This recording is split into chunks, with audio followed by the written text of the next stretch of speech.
Exam calculator के इस video में आपका स्वागत है।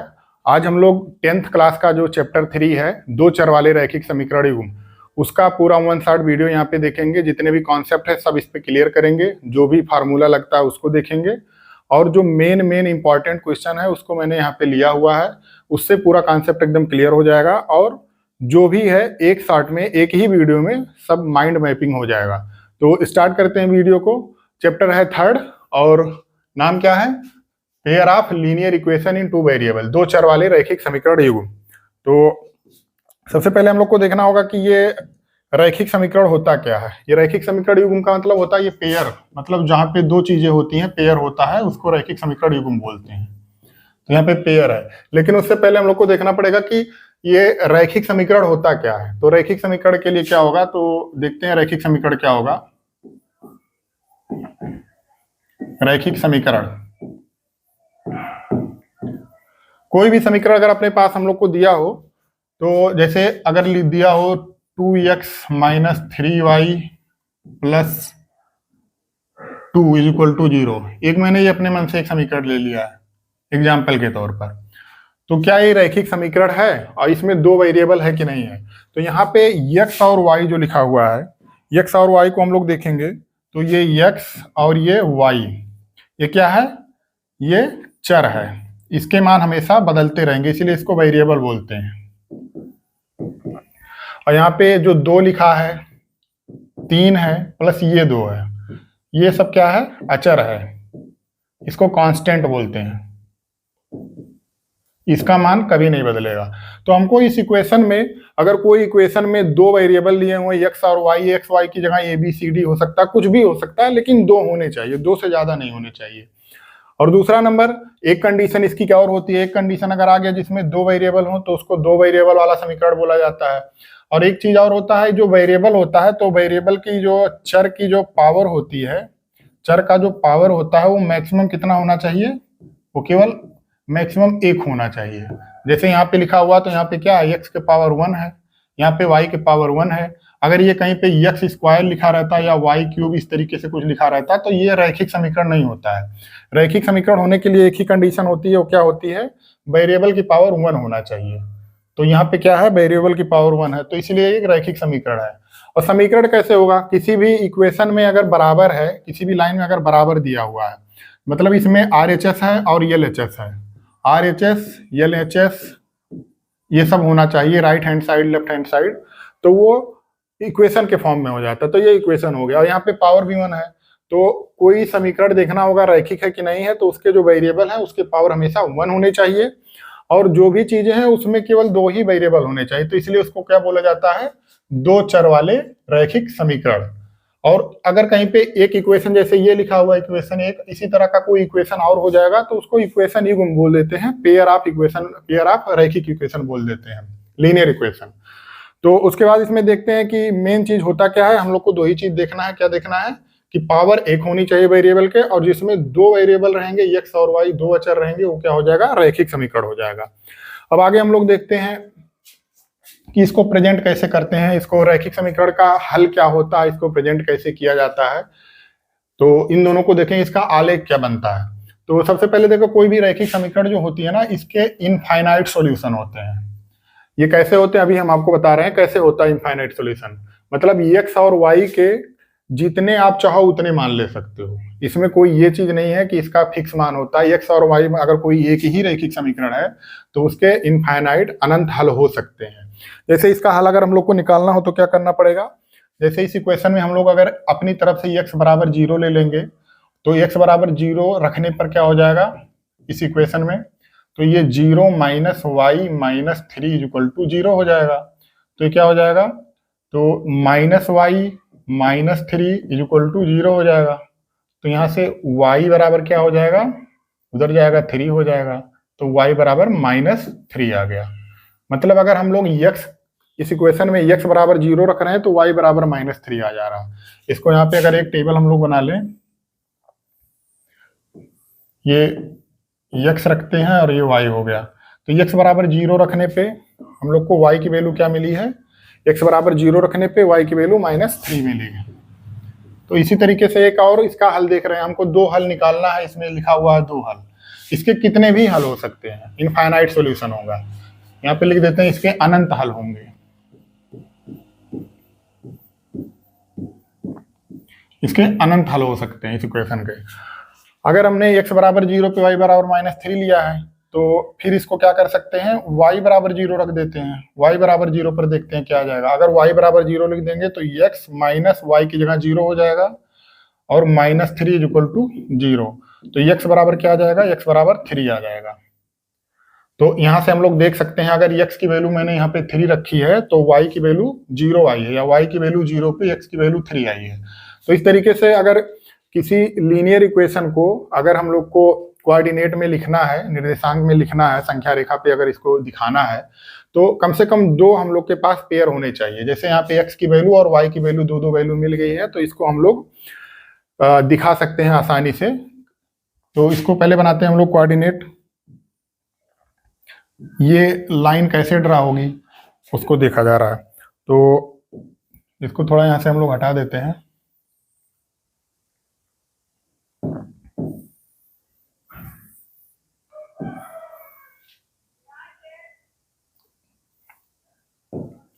ये एक्स एक्सिस होता है पॉजिटिव, ये हम लोग जानते होंगे। ये क्या होता है, वाई का पॉजिटिव होता है, धनात्मक अक्ष। इस पे एक्स नेगेटिव होता है, इधर क्या होता है, वाई नेगेटिव होता है।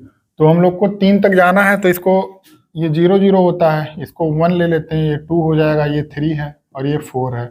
इधर भी हम लोग -1 -2 -3 हो जाएगा, इधर x का माइनस होता है, इधर y का धनात्मक होता है, 2 हो जाएगा और ये 3 हो जाएगा। इधर भी -1 -2 -3 हो जाएगा।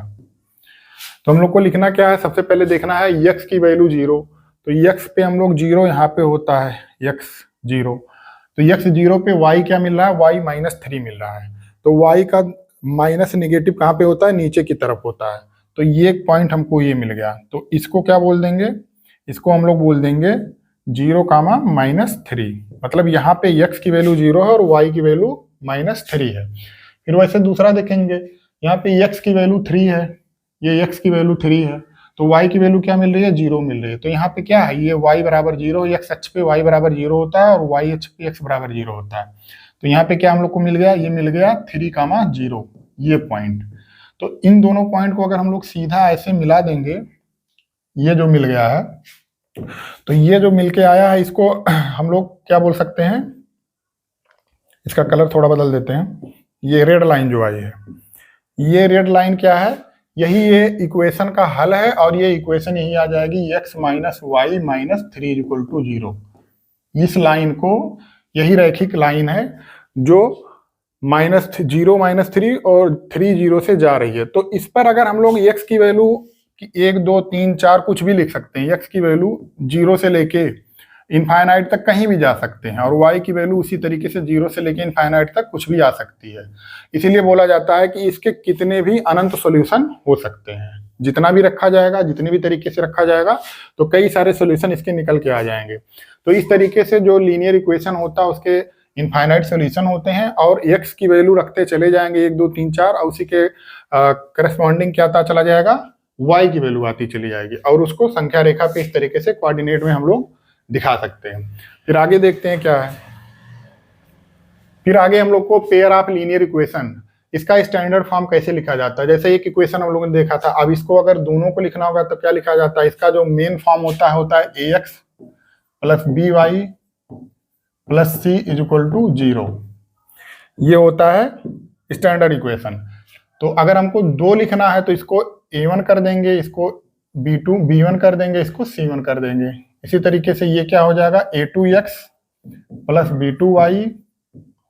b2y, ये b2 हो जाएगा, b2y + c2 = 0। ये इक्वेशन 1 है, ये इक्वेशन 2 है। ये स्टैंडर्ड फॉर्म होता है, इसी को पेयर ऑफ लीनियर इक्वेशन बोलते हैं हम लोग। अब इसमें 2 चीजें देखने को होती है। इसमें हम लोग अगर देखेंगे तो ये तो आ गया है, ये लीनियर इक्वेशन हो गया, पेयर 2 लीनियर इक्वेशन हो गया। इसमें x और y के कोफिशिएंट को हम लोग अगर डिवाइड के फॉर्म में रेशियो लेते हैं तो इससे कुछ चीजें निकल के आती हैं। जैसे हम लोग को अगर लिखना होगा तो क्या हो जाएगा, a1/a2 इसका और इसका रेशियो B1/B2, फिर क्या है जो कांस्टेंट टर्म है C1/C2, इसको क्या बोलते हैं कोफिशिएंट का रेशियो, गुणांकों का अनुपात, गुणांकों का अनुपात, इसको रेशियो ऑफ कोफिशिएंट बोलते हैं। तो अभी हम लोग को जब इस इक्वेशन को आगे सॉल्व करेंगे तो इसका हम लोग को आगे काम लगेगा, इसलिए मैंने इसको यहाँ पे बता दिया है कि A1/A2 से क्या होगा, B1/B2 से क्या होगा, C1/C2 से क्या होगा। तो ये स्टैंडर्ड फॉर्म होता है। और उसके बाद में आगे देखते हैं, आगे जो इक्वेशन होता है लीनियर इक्वेशन होते हैं, जैसे लीनियर इक्वेशन हमारे पास दो आ गए, तो उसको सॉल्व करने के तीन तरीके होते हैं। उसको सॉल्व करने के हम लोग के पास तीन तरीके होते हैं। ये पहला मेथड होता है ग्राफिकल। ग्राफिकल का मतलब क्या होता है, ग्राफीय विधि, इसको हिंदी में बोलते हैं ग्राफीय विधि, ग्राफीय विधि। और फिर है सब्स्टिट्यूशन मेथड, इसको बोलते हैं प्रतिस्थापन विधि, प्रतिस्थापन विधि। फिर तीसरा एलिमिनेशन मेथड, ये होता है विलोपन विधि, हिंदी में इसको बोलते हैं विलोपन विधि। ये हो गया विलोपन विधि। मतलब जो हम लोग को रैखिक युग मिलते हैं, रैखिक समीकरण के जो युग मिलते हैं उसको सॉल्व करने के तीन तरीके हो जाते हैं, रैखीय, प्रतिस्थापन और विलोपन, ग्राफिकल, सब्स्टिट्यूशन और एलिमिनेशन मेथड। तो सबसे पहले हम लोग पहला देखेंगे क्या होता है ग्राफिकल मेथड। तो ग्राफिकल मेथड के लिए हम लोग ग्राफीय विधि इसको बोलते हैं हिंदी में, ग्राफीय विधि। तो तीन तरीके ने हम लोगों ने देखा था क्या होता है, तीनों तरीके। ग्राफिकल मेथड को हम लोग देखेंगे अब। तो ग्राफिकल के लिए अगर हम लोग सबसे पहले देखते हैं कि जो हम लोग को ग्राफिकल विधि में दो लाइन मिलती है, ठीक है, जो दो लाइन रहती है, उस लाइन में दो इक्वेशन जो रहता है उसमें से दो लाइन मिल जाएंगी। तो दो लाइन किस तरीके से हो सकती है, या तो वो दो लाइन हमेशा या तो पैरेलल होंगी, या तो वो एक दूसरे को इस तरीके से काट देंगी, और या तो वो एक दूसरे के ऊपर होंगी, एक दूसरे के ऊपर हो जाती हैं, या तो वो एक दूसरे के ऊपर आ जाएंगी सीधी रेखा में। इस तरीके से दो लाइनों का केवल इसी तीन तरीके से हम लोग देख सकते हैं कि दो लाइनें केवल तीन तरीके से हो सकती है। अगर किसी भी तरीके से हम लोग ड्रा करेंगे, फाइनली यही स्टेज हम लोग को मिलेगा, या तो वो पैरेलल होंगी, पैरेलल नहीं होंगी तो किसी एक बिंदु पे वो लोग, जैसे यहाँ पे कट रही है, काटेंगी, और नहीं काटेंगी तो दोनों जो है एक दूसरे के ऊपर होंगी। ये तीन तरीका हो सकता है। तो इसको क्या बोलते हैं, समांतर रेखा है, पैरेलल लाइन, इसको पैरेलल लाइंस बोलते हैं। और ये होता है प्रतिच्छेदी रेखाएं, या हिंदी में बोलते हैं इंसिडेंस रेर, इसको क्या बोलते हैं, संपाती। तो इसकी कंडीशन होती है, ये कंडीशन कैसे आएगी हम लोग को देखना पड़ेगा कि जो तीनों लाइन होती है इसकी कंडीशन क्या होती है, इंटरसेक्ट लाइन, पैरेलल लाइन और कोइंसिडेंट लाइन। तो सबसे पहले हम लोग क्या देखेंगे, सबसे पहले देखते हैं प्रतिच्छेदी रेखाओं के लिए इसका कंडीशन जो हमने बताया था कि इसका इक्वेशन क्या आता है, a1x plus b1y plus c1 is equal to 0, a2x plus c2y b2y plus c2 is equal to 0। इसमें हम लोग कोफिशिएंट देखते थे, तो इसका कोफिशिएंट, इसके लिए अगर कोई इंटरसेक्टिंग लाइन है तो उसको क्या बोलेंगे, इसके लिए क्या आना चाहिए, a1/a2 is equal to b1/b2। ये हम लोग का x और y का कोफिशिएंट है, ये बराबर नहीं आना चाहिए। अगर ये दोनों बराबर नहीं होंगी तो क्या हो जाएंगी, दोनों रेखाएं एक दूसरे को एक जगह पे काटेंगी, और इसका केवल एक हल होगा। जहां जहां पे कटती हैं उतना सॉल्यूशन होता है, इसका केवल एक हल होगा, वन सॉल्यूशन होगा। तो देखते हैं। फिर उसके बाद में आते हैं संपाती रेखाएं। संपाती रेखाओं के लिए क्या होता है, a1/a2 बराबर होगा b1/b2 के, और बराबर होगा c1/c2 के। तो ये क्या हो जाएंगी, संपाती रेखाएं होंगी। मतलब तीनों इसके रेशियो जो है कोफिशिएंट के बराबर होने चाहिए, तो क्या हो जाएंगी, संपाती रेखाएं हो जाएंगी। और इसको देखिए कई जगह पे काट रही है, जहां जाएंगे कितना भी जगह हो सकता है, कई जगह पे कट रही है, तो ये क्या हो जाएंगे, इसके इनफाइनाइट सॉल्यूशन हो जाएंगे, अनेक हल हो जाएंगे। इसके क्या हो जाएंगे, अनेक हल। और उसके बाद हम लोग देखेंगे पैरेलल लाइन के लिए। तो पैरेलल लाइन के लिए सबसे अच्छा क्या होता है, पैरेलल लाइन का जो कोफिशिएंट होता है इसको देखेंगे A1/A2 is equal to B1/B2, ये does not equal to C1/C2। ये जो तीसरा आता है अचर पद जो होता है, तो अचर पद का जो है कोफिशिएंट इन दोनों के बराबर नहीं होना चाहिए, तो कोफिशिएंट का रेशियो। तो अगर ये बराबर नहीं आएगा तो वो लाइन क्या हो जाएगी, पैरेलल लाइन होगी, और इसका कोई हल नहीं होगा क्योंकि ये दोनों कहीं पे नहीं काटेंगे, इसलिए इसका कोई हल नहीं होगा, कोई हल नहीं होगा, इसका कोई हल नहीं होगा। तो इस तरीके से हम लोग देख सकते हैं कि अगर कौन सी रेखाएं, दो ग्राफीय विधि में देखा जाता है कौन सी रेखाएं पैरेलल होंगी, कौन सी रेखाएं पैरेलल नहीं होंगी, कौन सी कोइंसिडेंस होंगी। तो अगर ये कंडीशन उसमें फॉलो हो जाएगा, इसको हम लोग यहाँ से जो क्वेश्चन दिया रहेगा उसको कंपेयर कर लेंगे, कंपेयर करने के बाद में देख लेंगे कौन सी कंडीशन इसमें से फुलफिल हो रही है, उसके बाद में इसी तरीके से वो पता लग जाएगी कि उसके कितने सॉल्यूशन होंगे और वो रेखाएं पैरेलल होंगी कि एक दूसरे को काट रही होंगी कि एक दूसरे के ऊपर होंगी। तो फिर ये कंडीशन ये हो गया। उसके बाद में फिर आता है हम लोग का जैसे सब्स्टिट्यूशन मेथड होता है, ये होता है प्रतिस्थापन विधि। प्रतिस्थापन विधि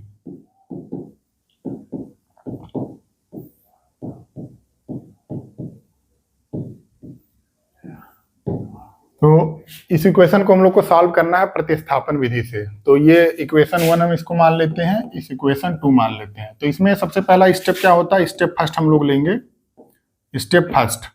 तो स्टेप फर्स्ट में क्या है, सबसे पहले हम लोग देखेंगे कि किसी एक इक्वेशन को लेंगे। जैसे यहाँ से हमने ले लिया इक्वेशन 1 से, समीकरण 1 से। समीकरण 1 क्या है, समीकरण 1 है 5x - 2y = 16। ये समीकरण 1 है। तो समीकरण 1 से अब क्या हो जाएगा, अब यहाँ से हम लोग x या y का मान निकालेंगे। x और y का मान क्या निकालेंगे, या तो एक तरफ x रख देंगे या तो एक तरफ y रख देंगे। तो x और y का मान यहाँ से निकाला जाता है, ये स्टेप फर्स्ट होता है सबसे पहले। तो हम लोग यहाँ से अगर x का मान निकालने के लिए क्या करेंगे, तो 5x यहीं पे रहने देंगे, और ये 16, ये माइनस था तो क्या हो जाएगा, ये माइनस है तो क्या हो जाएगा प्लस 2y, 16 + 2y। तो x बराबर क्या निकल के यहाँ से आ जाएगा, x बराबर आ गया 16 + 2y/5। ये हम लोग की x की वैल्यू आ गई है।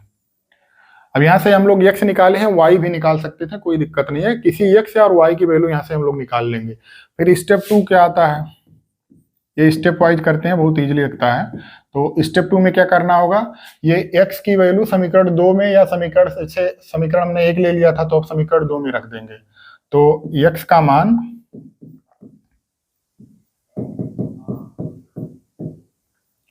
समीकरण 1 2 में रखने पर 2 में रख देते हैं। तो समीकरण 2 क्या है 7, और x के मान हम लोग यहाँ पे रख देंगे। तो x का मान क्या है 16 + 2y + 5 माइनस, ये है समीकरण 2, -4y = 2। अब यहाँ से, अब इस तरीका करने से क्या फायदा हुआ, अब यहाँ से x एलिमिनेट हो गया केवल, और y आ गया है। तो हम लोग को यहाँ से y की वैल्यू इजीली मिल जाएगी। तो इसका सबसे पहले 7 से मल्टीप्लाई कर देंगे अंदर, तो क्या होगा 7 × 6 = 42 के 2, 7 × 7 और 4 11, तो 112 हो जाएगा, प्लस 14y हो जाएगा, और ये क्रॉस मल्टीप्लाई हो जाएगा -20y, और ये नीचे 5 आ जाएगा, 5 को उधर कर देंगे, क्या हो जाएगा 10, ये 10 आ गया। तो ये क्या हो जाएगा 11y - 20y, ये -9y हो गया, इक्वल टू 112 प्लस उधर ले जाएंगे माइनस हो जाएगा, तो 10 - 112, तो 9y = ये क्या आ जाएगा 102, 102 आ जाएगा। सही है, ये 102 हो जाएगा। ये माइनस माइनस प्लस कट जाएगा और 9 से इसमें भाग चला जाएगा। ये 9 था, तो इसको हाई कैलकुलेशन देख लेंगे कहीं पे मिस्टेक ना हो। तो 112 में से 10 गया, 102 बच जाएगा। यहाँ से हम लोगों ने 5 दूनी 10 कर दिया था। तो फिर यहाँ से निकाल लेते हैं, y = क्या हो जाएगा, y की वैल्यू क्या निकल के आ गई है 102 बटे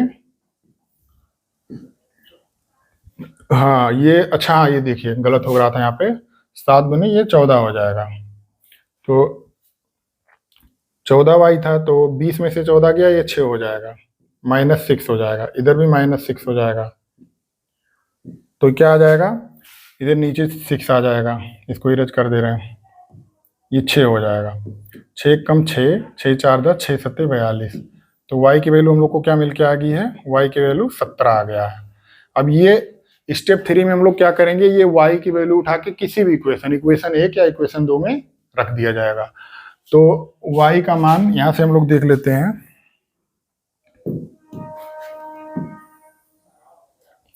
इसको थोड़ा सा शिफ्ट कर दिया जाए तो थोड़ा सा स्पेस आ जाएगा।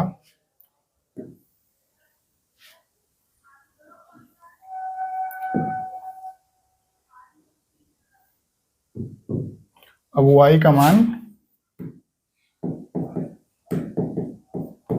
समीकरण 1 में रखने पर, समीकरण 1 में रख देंगे, y की वैल्यू हम लोग को मिल के आई है 17। तो समीकरण 1 क्या है, समीकरण 1 है 5x - 2y आ गया है 17 बराबर 16। तो 5x 17 दूनी 34, ये क्या हो गया 34 हो गया, और ये क्या है 16। तो 5x, और इसको 34 को उधर ले जाएंगे प्लस हो जाएगा, तो 5x इक्वल टू 0, और 3 1 4 1 5। तो x की वैल्यू क्या निकल के आ गई 10। ये समीकरण 2 होगा, मतलब समीकरण 1 में रखने पर x और y की वैल्यू हम लोग को मिलके आ गई है। क्या आई है, x बराबर 10 आया है और y पहले निकाल चुके हैं 17। तो इस तरीके से किसी भी इक्वेशन हम लोग को दिया रहेगा, केवल ये स्टेप, ये थर्ड था, ये स्टेप थर्ड था, केवल 3 स्टेप में हम लोग वैल्यू आसानी से निकाल सकते हैं। यहाँ पे x की वैल्यू 10 आई है और y की वैल्यू 17 आई है। करना क्या है, करना कुछ नहीं है, इक्वेशन दिया रहेगा, इसमें से x और y की वैल्यू निकाल लेनी है। उसके बाद वो जो वैल्यू आती है वो समीकरण 2 में रख देंगे, समीकरण 2 में रख देंगे तो वहां से y को निकालेंगे तो y आ जाएगा, x निकालेंगे तो x की वैल्यू आ जाएगी। तो बस वो y या x का मान निकाल के, जैसे यहाँ पे y निकला था तो हमने समीकरण 1 में रख दिया, आप समीकरण 1 2 किसी में रख सकते हैं, तो x और y की दोनों वैल्यू आ जाएगी। तो हम लोग को यही सॉल्यूशन निकालना था कि प्रतिस्थापन विधि क्या होती है।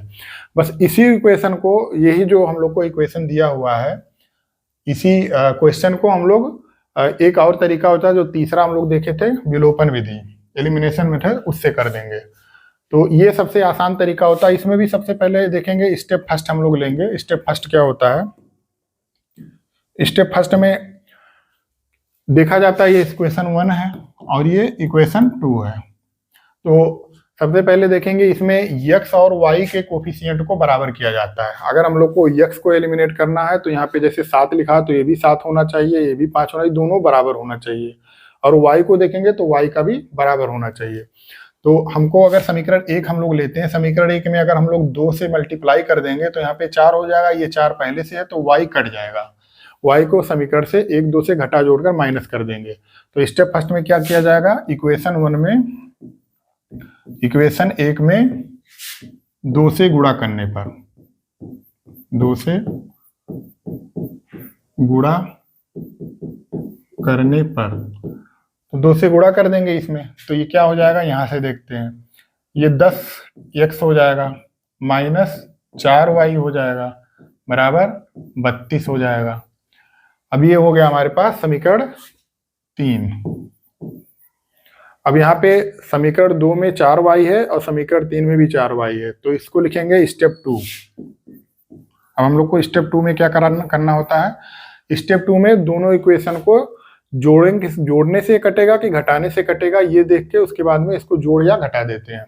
तो यहाँ पे दोनों का सिम चेन मतलब सेम है, तो इसको जोड़ने पे तो कटेगा नहीं, घटाना पड़ेगा। तो लिखेंगे इक्वेशन समीकरण 2 माइनस समीकरण 3।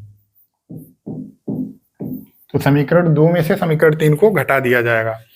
तो समीकरण 2 हम लोग के पास क्या है, 7x - 4y इक्वल टू 2, और समीकरण 3 घटाना है, समीकरण 3 आया है 10x - 4y बराबर 32।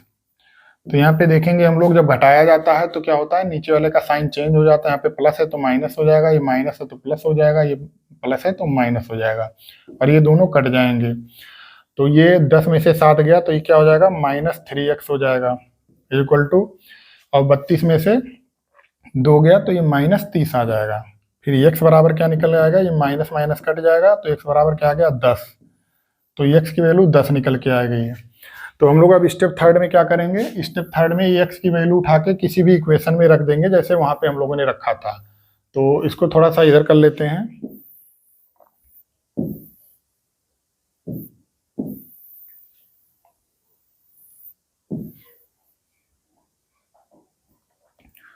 अब ये जो x की वैल्यू आई है हम लोग के पास 10, ये इक्वेशन स्टेप थर्ड में किसी इक्वेशन में रख देते हैं। तो स्टेप थर्ड हम लोग यहाँ पे लिखेंगे, स्टेप थर्ड,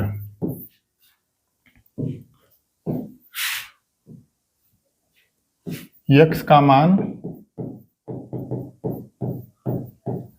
समीकरण 1 में रखने पर।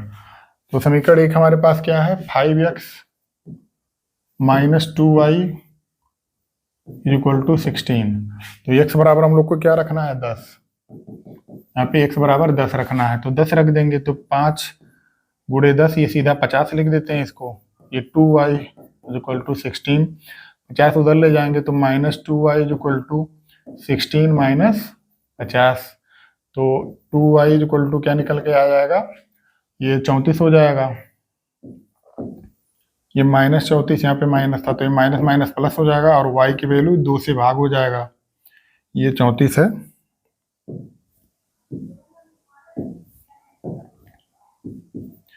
तो ये हो जाएगा 17, 2 से कट जाएगा, 34 से 17 आ जाएगा। तो x बराबर पहले 10 निकल के आया था और y बराबर 17। तो चाहे हम लोग प्रतिस्थापन विधि से करें, चाहे ये एलिमिनेशन को क्या बोलते हैं, विलोपन विधि, चाहे विलोपन विधि से करें, तो दोनों की वैल्यू सेम आएगी। जैसे पिछले में हम लोग ने क्या किया था, पिछले में किया था तो उसमें भी क्या आया था, x बराबर 10, y बराबर 17। इसी तरीके से इसमें भी x बराबर 10 और y बराबर 17 आया है। तो ये 3 तरीके थे। इसमें एक और था, वो था क्रॉस मल्टीप्लिकेशन विधि, बज्र गुणनखंड विधि, तो वो अब सिलेबस से हटा दिया गया है। तो ये 3 तरीके से, इसी तरीके से कोई भी इक्वेशन रहेगा, ये स्टेप हम लोग 3 स्टेप फॉलो करते चले जाएंगे और आसानी से आ जाएगा। तो ये पूरे थर्ड चैप्टर में इतना ही था। इसको हम लोग एक बार देख लेंगे, पूरा इसका 1 शॉट में रिवीजन हो जाएगा, और फिर मिलते हैं हम लोग किसी नेक्स्ट वीडियो में एक अगला चैप्टर लेके। Thank you so much.